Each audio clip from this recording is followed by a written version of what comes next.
I didn't know it at the time, but someone was already living outside that cabin watching me. That I'm a normal person with a normal job. At the time, I was 34 and working as a freelance graphic designer. Most of my work was remote, so traveling while working wasn't unusual for me. I'd rented places all over the country before and never had a serious problem. This trip felt no different when it started. It was early January, and I'd rented a small winter cabin in Wisconsin for a week. Nothing fancy, just a quiet place to focus, with snow outside and no distractions.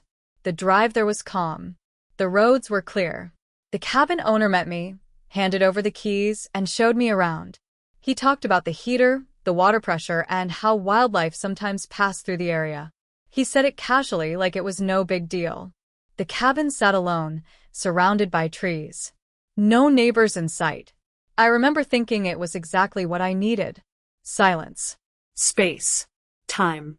That first afternoon was completely normal. I unpacked my bags, set up my laptop on the small dining table, and made coffee. Snow fell lightly outside the windows. The heater worked fine. My phone signal was weak, but not gone. I sent a message to my sister telling her I'd arrived safely, then put my phone down and got to work. By evening, the temperature dropped fast.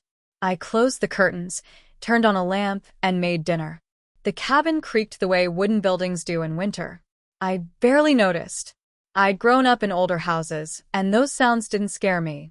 Around 9 p.m., I stood by the front window and looked outside.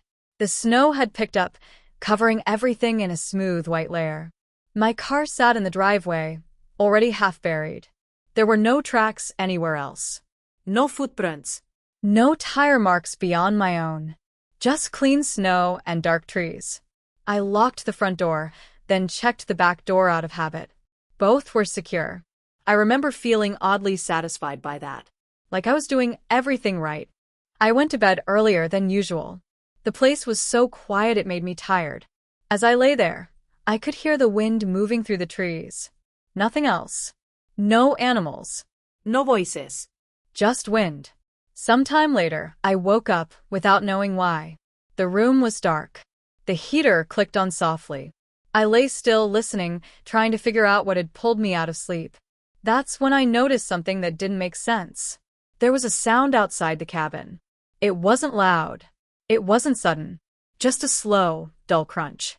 Like snow being pressed down carefully. I told myself it was probably an animal. Deer pass through wooded areas all the time. I stayed in bed, waiting for the sound to move away.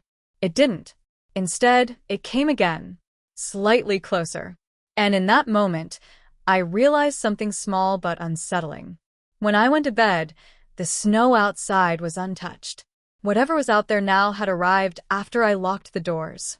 The cabin was located in a wooded area about 30 miles outside a small town in northern Wisconsin. It sat at the end of a narrow gravel road that disappeared under snow once winter set in. The nearest house was far enough away that I couldn't see any lights at night. During the day, all I could see were trees and more trees. Tall pines, bare branches, and thick snow covering the ground. It was the second week of January, the quietest time of the year. The sun went down early, usually before 5. By the time evening came, the temperature dropped into the single digits. Inside the cabin, the air smelled faintly of wood and dust, like a place that was used only part of the year. The heater made a soft humming noise, and every so often the walls popped as they adjusted to the cold. I was there for work. My plan was simple. Stay for a few days, finish a large project, and enjoy the isolation. I had internet, but it was slow. Phone service worked in short bursts. That didn't bother me. I told myself that being mostly unreachable was part of the appeal. The owner of the cabin was a middle-aged man named Rick. He lived in town and only came out to the property to check on it or rent it out. When he gave me the keys, he mentioned that the previous guest had left early because of the weather. He laughed when he said it and added that winter scared some people. I smiled and told him I was fine with snow. Before leaving, Rick pointed out the shed behind the cabin where firewood was stored. He also showed me the outside motion light mounted near the front door. He said it was sensitive and sometimes turned on for animals. Raccoons mostly, he said. I didn't think much of it at the time. Inside, the cabin was simple. One bedroom with a small window facing the trees. A bathroom with a narrow hallway leading to it. The living area had a couch, a coffee table, and a small TV. Everything worked. Nothing felt out of place. That night, my routine stayed normal. I cooked, worked on my laptop, and cleaned up. I spoke briefly with my sister on the phone while the signal held. She joked about me being alone in the woods. I laughed and told her I'd be fine. By the time I got ready for bed, the storm had slowed. Snow still fell, but lightly. The world outside felt muted, like sound didn't travel very far. I checked the doors again before sleeping. Front door locked. Back door locked. Windows closed. I turned off the lights and went to bed, feeling calm. At that point, there was nothing wrong. Everything about the situation felt ordinary. That's what made what came later so hard to understand. When I first heard the sound outside, I didn't react right away. I stayed still in bed, staring into the dark, listening. The heater clicked off, and the cabin went quiet. That's when the sound came again. A soft crunch. Slow. Deliberate. It wasn't loud enough to panic me, but it was clear enough that I couldn't ignore it. It sounded like weight pressing down on snow. Not a branch snapping. Not wind. Something steady. I sat up in bed and listened for a few seconds. Nothing. The silence returned so completely that I almost convinced myself I'd imagined it. I lay back down, pulled the blanket tighter, and tried to relax. Then I heard it again. This time, it came from closer to the cabin. The sound moved, stopped, then moved again. I checked the clock on my phone. It was just after midnight. I got out of bed and walked quietly to the bedroom window. I pulled the curtain back just enough to look out. The porch light was off, and the trees blended together in the darkness. Snow covered everything. I couldn't see any movement. No animals. Nos chaps.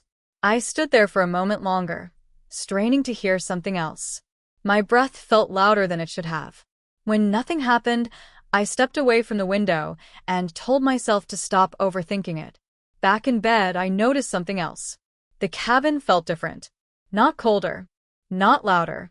Just tense. Like the quiet had weight to it. A few minutes later, the outside motion light turned on. I froze. The light shone through the living room window, casting a pale glow across the snow.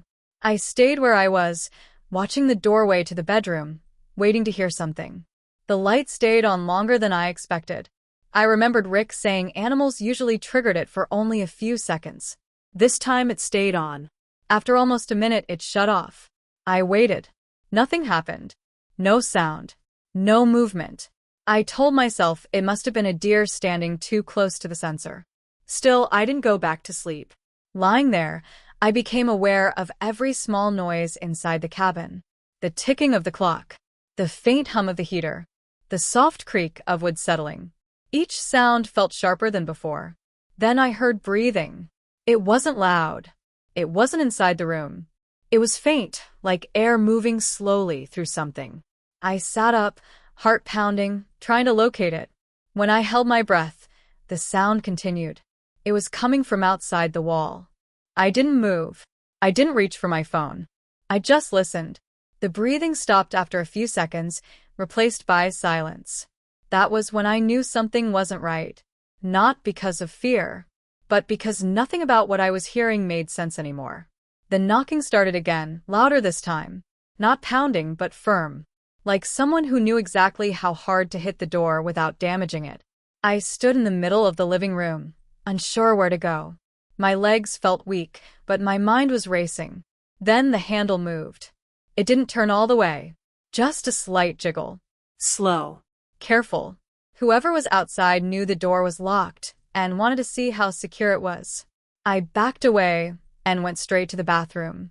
It was the only room without a window. I locked the door and pushed the small wooden cabinet in front of it. My hands were shaking so badly, I almost dropped my phone. Outside, the knocking stopped. For a few seconds, there was nothing. No wind. No footsteps. No breathing. I stood there in the dark, trying to control my breathing, pressing my ear lightly against the bathroom door. That's when I heard footsteps inside the cabin. Not loud, just the soft creak of the floorboards in the living room. Slow steps, one at a time. I covered my mouth to keep from making a sound. The footsteps moved closer, stopping just outside the bathroom door. I could see a faint shadow under the door, blocking the light from the hallway. Someone was standing there. They didn't try the handle right away. They waited. Then the handle turned hard. The door rattled. I stepped back, my back against the wall, bracing myself. The cabinet slid slightly as the door was hit again, harder this time. I dialed 911 again with shaking fingers. This time, the call went through for half a second, long enough for me to scream my address before the line cut out. The door shook again. The cabinet tipped and fell over with a loud crash. I heard heavy breathing on the other side now. Close. Angry. Then suddenly everything stopped. No more movement. No more sound. I stood there frozen, waiting for the door to open. Seconds passed. Then minutes. My ears rang from the silence. Outside, headlights flashed through the bathroom window. I heard shouting. A man's voice, firm and loud. Then another voice, yelling back. Footsteps ran across the porch. Something fell. Metal hit the ground. I stayed in the bathroom until someone knocked from the other side and identified themselves as a sheriff. When I opened the door, my legs almost gave out. They had him on the ground outside. If I hadn't stayed quiet, if the call hadn't partially gone through, I don't know how much longer he would have waited before breaking in completely. Or what he would have done once he did. After the deputies secured the man, they brought me outside wrapped in a blanket. The cold hit me immediately, but I barely noticed it. My attention was fixed on him. He was sitting on the ground near the porch, his hands cuffed behind his back, head lowered.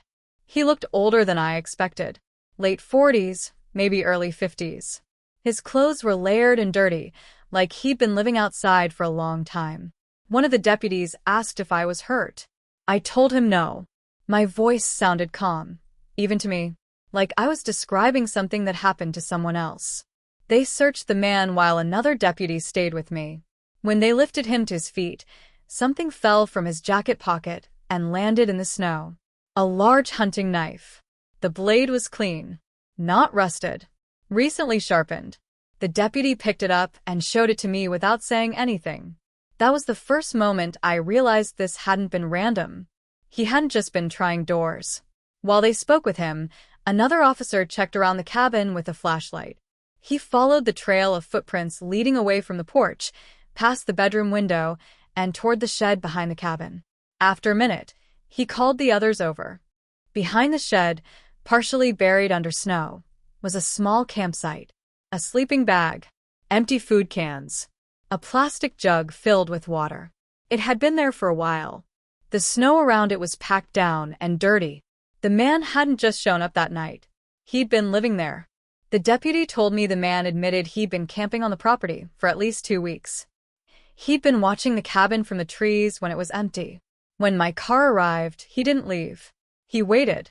That was the part that stayed with me. He told them he was planning to break in after I left. When they asked him why he came to the door, he didn't answer at first. He just stared at the cabin.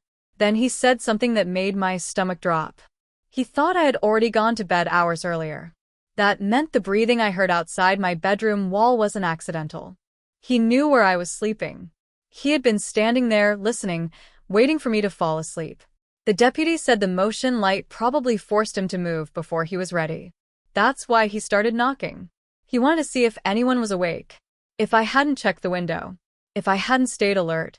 If I'd ignored the first sound. He wouldn't have knocked at all.